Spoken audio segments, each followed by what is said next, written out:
Important है। CTET में से पूछे जाने वाले क्वेश्चन इससे भी बनते हैं। तो आइए देखते हैं। ये जैसे वंशानुगत लक्षण है, तो हम इस टॉपिक के बारे में जानेंगे। वंशानुगत लक्षण क्या होता है? तो वंशानुगत लक्षण में पहला है प्रभावी लक्षण। प्रभावी लक्षण माता पिता के वे वंशानुगत लक्षण जो संतान में दिखाई देते हैं प्रभावी लक्षण कहलाते हैं। जैसे मेंडल के प्रयोग में लंबा पौधा टी, मेंडल के जो प्रभाव था उसमें लंबा पौधा टी लक्षण प्रभावी लक्षण है जो अगली पीढ़ी में भी दिखाई देता है। वंशानुगत का मतलब होता है कि माता पिता के वंशानुगत लक्षण जो होते हैं वो संतान में भी दिखाई देते हैं। ठीक। अप्रभावी लक्षण माता पिता से संतान में आए हुए वंशानुगत लक्षण जो छिपे रहते हैं उसे अप्रभावी लक्षण कहते हैं। माता पिता के द्वारा जो भी लक्षण होते हैं अगर जो छिपे रहते हैं बाद में जानकारी होते हैं उसे हम अप्रभावी लक्षण कहते हैं। जीनोटाइप जीनोटाइप एक जीनों का समूह है। जीनोटाइप जो होता है वो जीनों का समूह होता है जो किसी व्यक्ति के विशिष्ट लक्षणों के लिए उत्तरदायी होता है। यह कोशिकाओं में उपस्थित आनुवंशिक सूचना होती है जो किसी व्यक्ति में हमें प्रत्यक्ष रूप से दिखाई नहीं देती।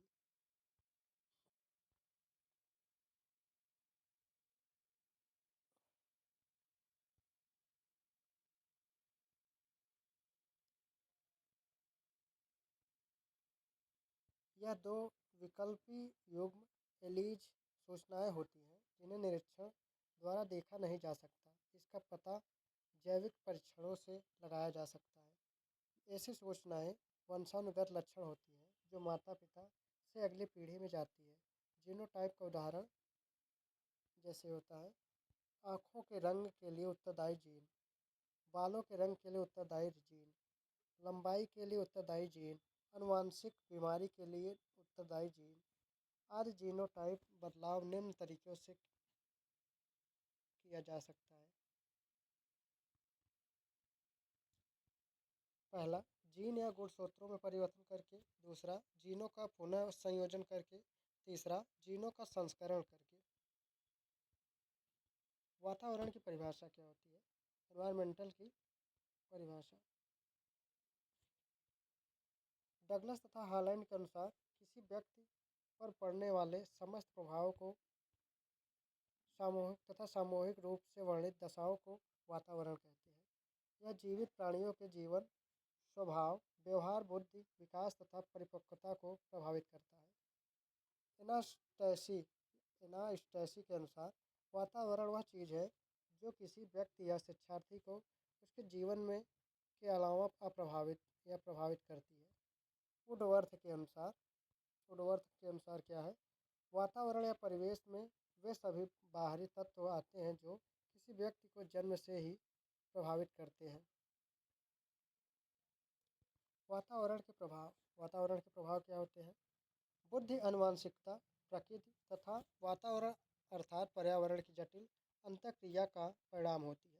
पर्यावरण या परिवेश किसी व्यक्ति के आसपास के जलवायु, वायु, पहाड़, पठार आदि शामिल होते हैं। इसे वातावरण का परिवेश के नाम से भी जाना जाता है।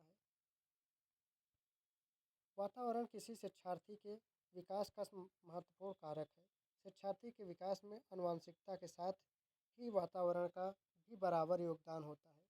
व्यवहारवादी मनोवैज्ञानिक इसे सामाजिक आनुवंशिक वंशानुक्रम भी कहते हैं। वे इसे आनुवंशिकता से अधिक महत्व देते हैं।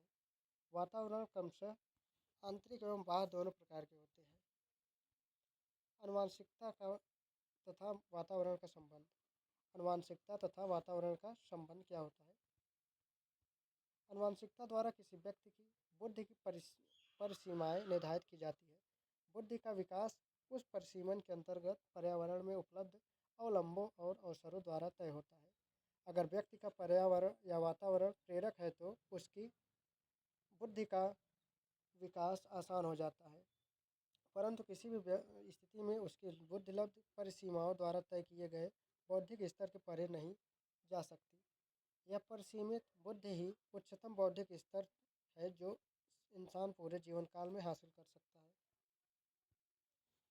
आनुवंशिकता तथा वातावरण का बुद्धि पर प्रभाव क्या होता है। तो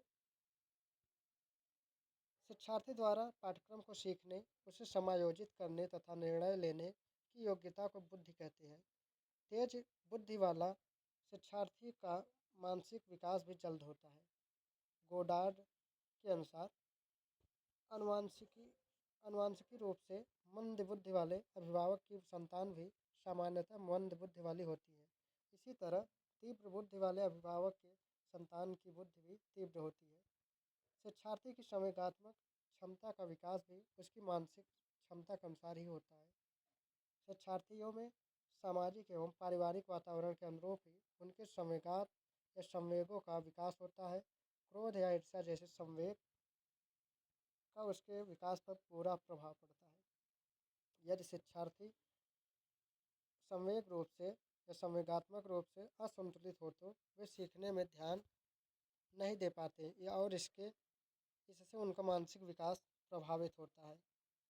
मनोविज्ञान का मानना है कि प्रजाति के कारण भी बुद्धि की श्रेष्ठता निर्धारित होती है कि जिस प्रजाति के होते हैं उसी प्रजाति के अनुसार उनकी बुद्धि भी स्पष्ट हो जाती है। तो आपको वीडियो कैसा लगा हमें लाइक सब्सक्राइब शेयर करना ना भूलें। मिलते हैं नए वीडियो के साथ, तब तक के लिए जय हिंद जय भारत।